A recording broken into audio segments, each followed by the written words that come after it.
Day, and today we have a fitness expert, Melanie Marchand, to tell us all about some common mistakes made at the gym.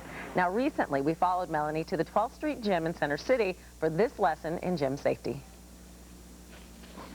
We're going to demonstrate some common mistakes that are made in the gym. Safety is very important in the gym. It can be a very dangerous place if you don't know the proper technique. The first exercise we're going to demonstrate is pull-ups. Angelia is going to demonstrate underhand pull-ups. The improper way is with the shoulders hunched. As you can see, her shoulders are hunched, and that's very stressful in the trapezius muscles and the neck. And now she's going to do it the proper way. You want to tighten your abdominal muscles, keep the shoulders down so that the work can be done in the proper targeted area of the back. You should bring your body all the way up to the bar and a little bit above, and then slowly come down. Shane is going to demonstrate the improper way to do a lat pull down.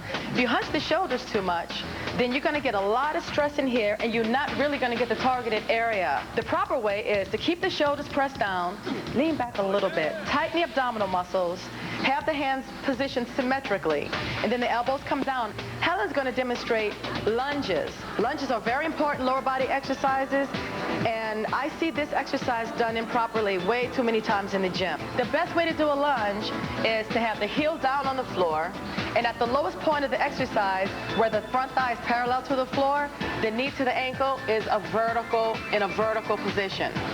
This is the proper way to perform a lunge. She's very safe. She's not at risk of injuring her knee. Squats are a very important lower body exercise, and when done improperly, they can really wreak havoc in the knee area.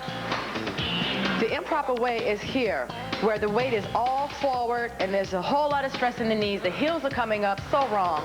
The best way to perform a squat safely and effectively is to get the hips back.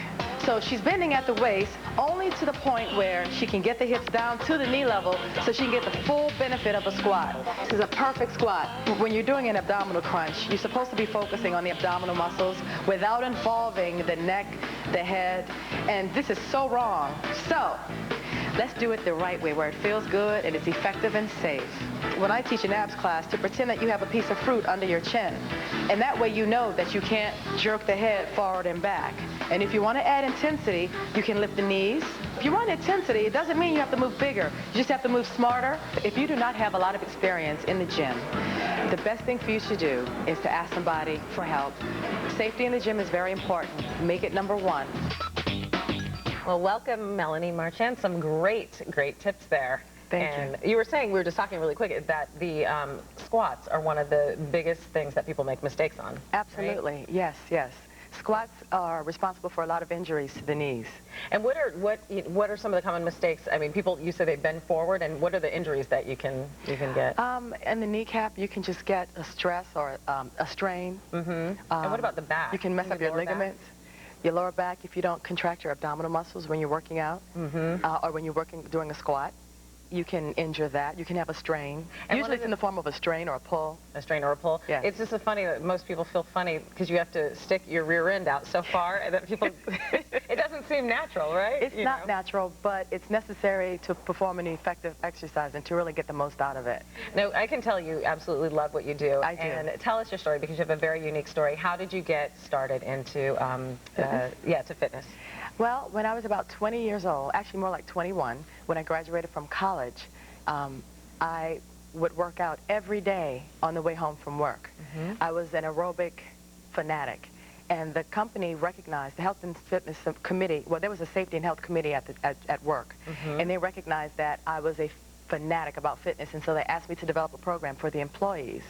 And so I did.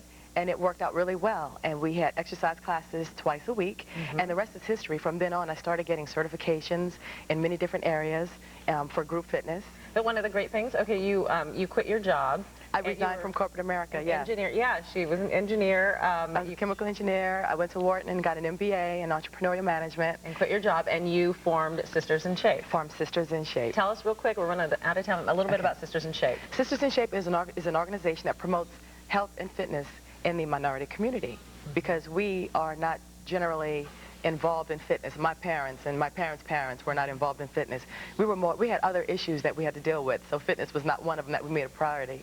I'm from New Orleans, and so where there's a lot of good food, there's not a lot of working out being done. But when I moved up here, I really delved into it.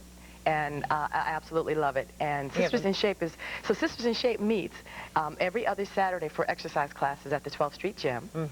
And we have workshops that are health related on holistic health, nutrition, self-defense, anything that's going to help the community to be more aware of fitness. And primarily we educate, stimulate, and motivate women to make health and fitness a priority and to get it into their lives. And how important it is because of things like heart disease that do affect African American women. Heart disease, obesity, diabetes, other stress-related issues, strokes. All right, well, good luck with you. You're doing a great job. That's awesome. Thank you so much for coming on, Melanie. Thank you for having me. You're welcome. And if you'd like more information on Sisters in Shape, just log on to our website at NBC10.com, and we'll have a link to Sisters in Shape, or you can write to Sisters in Shape at P.O. Box 17300, Philadelphia, PA 19105-7300, or you can call 215-829-1258.